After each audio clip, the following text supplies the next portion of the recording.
Today's episode is both an announcement and a strategy conversation. We are officially launching a brand new podcast at Next Step Social and Podcasting called Behind the Practice. And instead of just telling you about it, I want to use this episode to show you why we built it the way that we did. Because Behind the Practice isn't just a new show. It is a real-time example of what happens when a podcast is designed as a marketing tool, not a content obligation. So today, I'm going to be sitting down with my COO and co-owner of Next Step Social and Podcasting, Shawn Quintero, to walk through what this show is, who it is for, and how podcasting, when done right, becomes one of the most effective ways for service-based businesses to build trust and visibility without burning themselves out. Let's dive in. Welcome to Rocky Mountain Marketing. I'm your host, Katie Brinkley. Join us as we dive deep with the world's leading digital marketing experts every single Tuesday. It's all about giving you the strategies that are working right now, directly from those who are making an impact. With my 20 years of experience, I'm here to help you navigate the world of digital marketing. Whether you're looking to sharpen your skills or transform your business, you're in the right place. Let's get started on today's journey to success. Welcome back to this week's episode of Rocky Mountain Marketing. If you've been thinking about starting a podcast for your business in 2026 or wondering if the one you have is actually doing anything for you, this episode is going to give you a whole lot of clarity.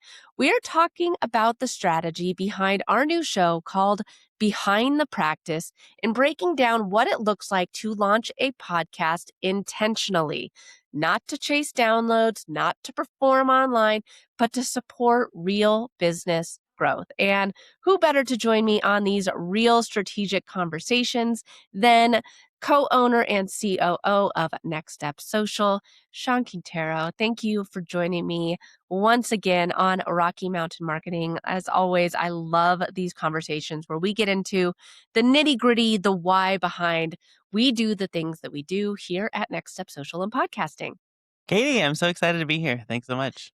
Well, and this was something that we launched earlier this year was Behind the Practice. So let's start with the top. What is Behind the Practice? Yeah, Behind the Practice is a podcast where we have conversations with real people who are at the front lines of the health and wellness industry.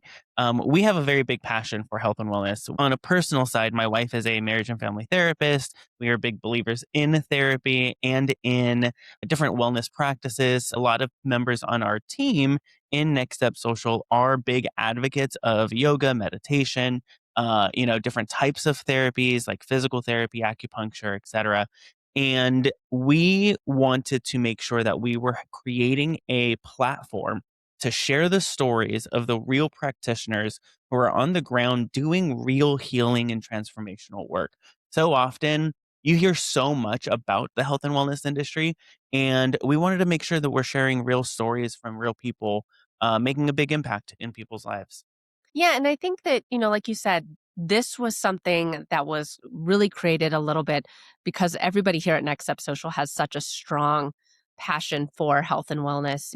I know that chiropractic care has changed my life. I've seen a number of chiropractors, and the one that I see regularly, well, I say somewhat regularly now, has 100% transformed my life after that car accident and horseback riding accident that I had. And so I think that, when we launched this show, we wanted to hear the stories behind these practitioners and why they do what they do. So who is this show for and who is it not for?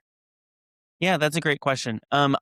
Before we even go into there, you just laid something out that's pretty wild, which is that you got in a horseback riding accident and a car accident.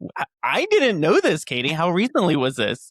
It was a while ago. Yeah. So I was in the horseback riding accident about 20 years ago, and it just always affected me with the way that I ran. And, I'm an athlete. I played collegiate softball and still enjoy exercising and playing with my kids, skiing, being outdoors like true Coloradan. And it just was always kind of a nagging injury. And then back in 2021, right after like when the world opened up from COVID, we got rear-ended, and it wasn't that bad of a car accident, but it was bad enough that it re-injured it enough that it got to be debilitating for me. Like I could hardly walk some days, and it affected my mental health tremendously. I couldn't exercise anymore. I couldn't get out of bed sometimes, and it was really, really rough. So when I say that this chiropractor that I found, like, because I was told I was going to need to get surgery, and so when I Wow. found this chiropractor, he really did change my life. He almost he saved my life. Like I got my life back, and so it's amazing to me, like how when you find the right practitioner, how it can just give you your life back. And I think that's what's so inspiring about having these conversations with these health and wellness practitioners. We're speaking with chiropractors, physical therapists, red light therapists, acupuncturists, med spas, etc. And so often it's the client and the patients coming in with these kinds of stories where like I just want to be able to hold my kid again. I want to be able to play football with my growing son. I want to be able to do that triathlon. I want to be able to get back on a horse. I want to be able to do the exercises I used to do and find joy in. And so often the conversation gets sidetracked by a variety of myths and conspiracies and, nefarious agents that are playing at people's mistrust, but there's real healing that's taking place in real places across the world. And so, what we really want to do is shine a light and specifically a spotlight on the healing work that's allowing you, Katie, to run again, to exercise again, to go to the gym multiple times a week again. Like that is the story we really want to shine. And so, this podcast is for practitioners who they have a unique approach to healing. Whether it's holistic, whether it's precision, whether it is, they have a specific framework or way of doing their practice that gets results. Those are the clinicians and the practitioners that we want to shine a light on as guests on the show. And so we have a lot of other practitioners who listen for kind of that insight of, oh, how is that practitioner doing what they're doing? How are they getting such great results?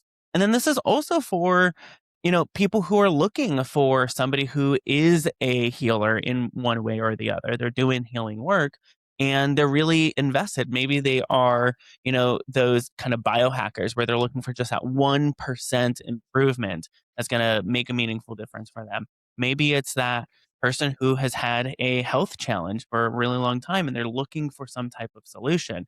Or maybe it's just a local community that wants to get to know the doctor that's working in their backyard.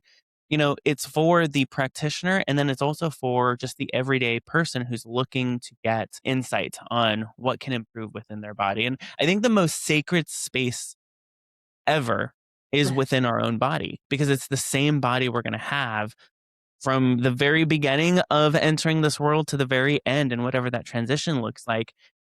We will never be able to leave our body, unless you watch a couple of Black Mirror episodes. then there's some crazy tech out there, but really this is our only body. And so the most sacred place we can be is in our body and taking good care of it, taking care of not just our physical well-being, but our mental well-being, our sleep, our hydration. Here's a little tip, drink a little bit of water. I'm going to take some of that water right now. Drink more water, but like that's the most sacred place we can be in. And so we really want to shine a light on the stories that are taking place across the world. Yeah, and I think that, for us, we wanted to launch a show that is, like you said, shining the light on these different practitioners. Well, so what makes this show different from a typical marketing show or business podcast? Because again, we are not the practitioners. So let's talk about that. Because the listeners for today's show, I want them to understand that. So what makes our show different from that typical business or marketing podcast? Yeah, so there's a couple of different things that are taking place, that we really stand for with Behind the Practice. We believe that people choose practitioners because of trust, not necessarily because of credentials. Not just because you went to a fancy school, but because, oh, I can actually trust you. Think back to the time you went to a doctor and you felt like they didn't really hear you, right? They just prescribed something to you and then you were out. Maybe that's because the doctor just didn't have the capacity to spend time with you, or maybe that's because they're stuck in a system that just allows for them not to be able to give you what you actually need. But then I want you to think about the last time you had a conversation with someone who really took their time to get to know you, to understand you. And those are the types of practitioners that we really want to emphasize on this show. I know a lot of people who are listening to Rocky Mountain Marketing are marketers. They're marketers or business owners, etc. We leverage podcasts for a variety of ways. There's two really key bridges that a podcast can provide you. The first is that education gap. It will bridge that education gap. Think of how many times on a sales call you have to educate people on what it is you do. Think of how many times somebody goes into your business and you have to like share with them, I do this and then this and then this and then this. Also, like you're at the same time, you're trying to build trust and build authority, credibility. You're trying to compete with all the other people who are providing a service like you. And you're trying to do all of that within a sales call. Well, imagine somebody was able to binge your content. They were able to listen not just to like a 30-second clip on social, but they were able to listen to, say, a 30-minute to an hour long episode and then another episode and then another episode. My wife and I are watching Bridgerton. We're big fans of Bridgerton. So season 4, I think, is coming out, and we just binged season 1 again. And that's like 8 hours of content that people have started to consume a lot of content. Imagine they're consuming your content. And so what we're doing is we're creating this bingeable content so that you bridge that and accelerate that education gap so you don't have to do it all on a sales call or in that first impression conversation. Your diagnostics become much faster, right? When you're in a conversation with someone who is already educated on your process, who you are, your story, why you do what you do, the approach, you don't have to do so much explaining. They're already ready to buy. And that goes to the second bridge, which is it accelerates sales cycles. Think of how many times somebody has to interact with you. I think it's now up to 47 pieces of content somebody has to consume before they're ready to buy from you, which means it's taking them longer to make a decision. And we're seeing that across the board, across industries. Well, imagine if somebody was able to consume that 47 pieces of content much quicker so that they're already ready to buy when they have a conversation with you, and there's not as much education that's required because you're doing that in the back end with, or in the forefront with a podcast. So think of every episode that you record as a salesperson. Think of every episode you record as somebody who's sitting in the car with your audience as they drive to work or drive to the gym, telling them all about you. And it's in your voice, it's you, it's your story. But then people can binge that and make that decision much quicker. So if you are in an industry where you have an education gap that you want to bridge and a sales cycle that you want to accelerate, a podcast fits so perfectly as that strategic channel. Yeah, and I think that having a podcast as a marketing tool is one of the best ways to build out that trust. And you're not relying on algorithms. You can put it into email follow-up campaigns. It's insane the amount of ways that you can use a podcast to help nurture the buyer journey. So why does, especially for service-based businesses, having a podcast, it can make a world of difference for helping the customer journey. How come it works so well for service-based business owners to have a podcast as part of their marketing toolkit? Yeah, people buy because they feel like they can trust you. They buy because of the authority you naturally carry, the credibility you have, and they buy because they like you. People buy from people who they like. And so when you're selling a service, typically you're selling your own skill set, maybe you're a web developer, or your team's skill set, maybe your agency. But with a service, oftentimes the things that are going to sell are storytelling, talking about Mm. the transformation that your service is going to create in their lives. And it's going to give you that long form piece of content. I mentioned, bingeable content, 30 to 60 minutes of a podcast.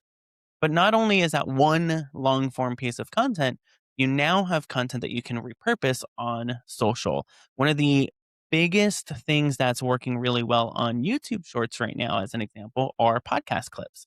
YouTube is the number one searched platform on the web. The second one is Google, which owns YouTube. So the most searchable platforms are leveraging podcasts, and they are giving algorithmic favor to short form podcast clips. Here's why.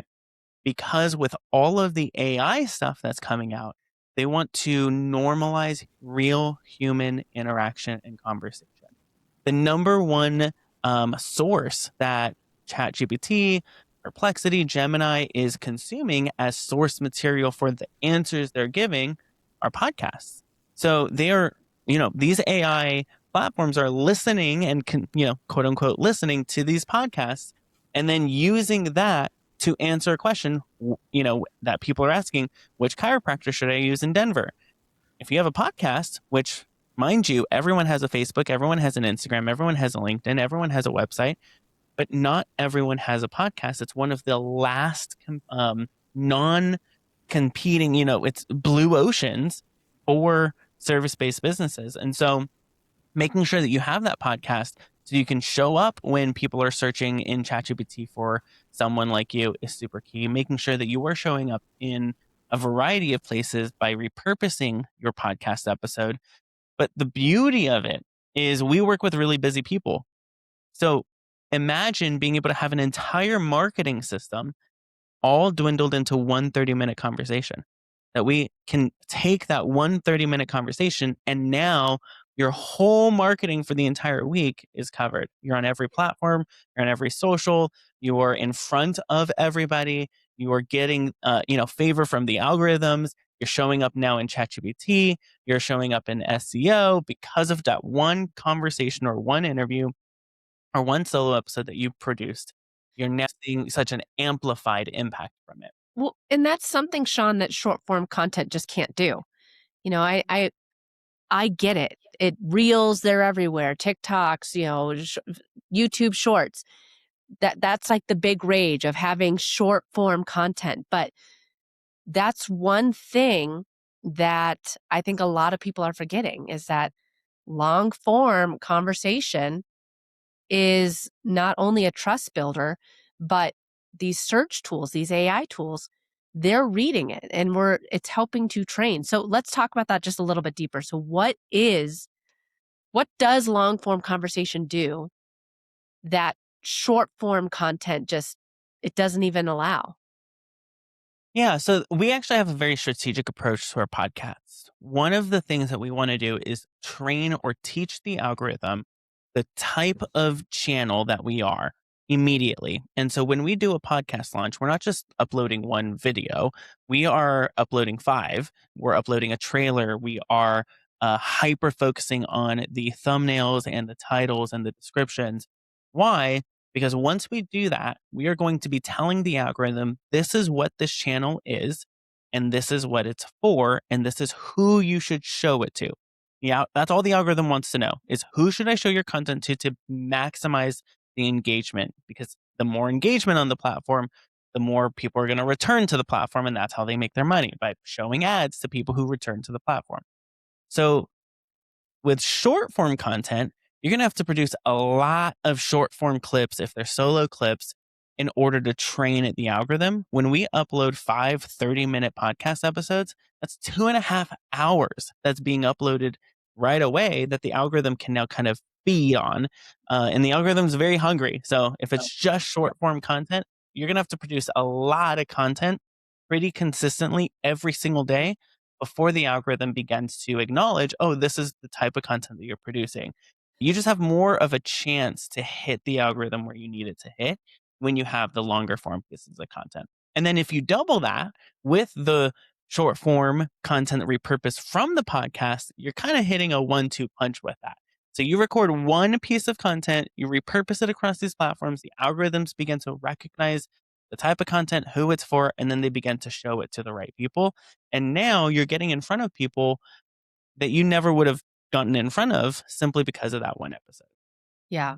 And I think that it allows you to remain consistent, right? When you have this long form piece of content, you're allowed to micro content and repurpose it out. So we had one of our podcasting clients in here last Friday into the studio in Denver, and we recorded 4 episodes. So now she is done for the month of February. She's going to come back in 2 weeks, and we're going to record 4 more episodes for the month of March. But with those episodes, we're able to produce her podcast, YouTube, email, social media. I mean, like lead magnets. We create everything from those podcast episodes. And it really just allows you to remain consistent. And I think that consistency is key, right? Yeah, and I also think it's easier to be consistent because you're not having to do it every single day, for hours upon hours, trying to get the right perfect clip, in a short form piece of content. You're just recording once a week, sometimes once a month, sometimes once a quarter, depending on, how we kind of schedule you out. And not only that, but on, what you're able to do with your podcast, one of my favorite ways to leverage your podcast is by interacting with your email list. You mentioned this, it becomes your email. How many business owners have a list of prior clients, prior customers that they never email unless it's a promotion? And then you Yeah. promote the heck out of it, and then people start to ignore it because it becomes like a bill you're getting in the mail. And you're like, I don't care about this promo. Unless you have really big brand trust, which a lot of small to medium sized businesses, it takes time to build that brand identity and brand trust. And so with the podcast, you now have an opportunity to send a newsletter simply saying, hey, I recorded this for you where I talk about this, this, and this. And I think it's going to help you do this week. I hope to hear your feedback from the episode. Simply reply to this email. The amount of times that people actually start replying, you start getting emails coming back saying, I'm interested in rebooking a session, or I'm interested in let's talk, let's have a conversation, is pretty astounding because it's leading from education and value first. And we obviously put strategic promotions within the podcast. It doesn't feel salesy, but it does lead people to where you want it to go, and you can have a conversion on the back end. But you're leading with that email with value, and you're saying, hey, I recorded this for you, and here's what I cover. I hope this is great. Share it with someone. And then the best type of content to produce, whether on social or in podcast, is shareable and savable content.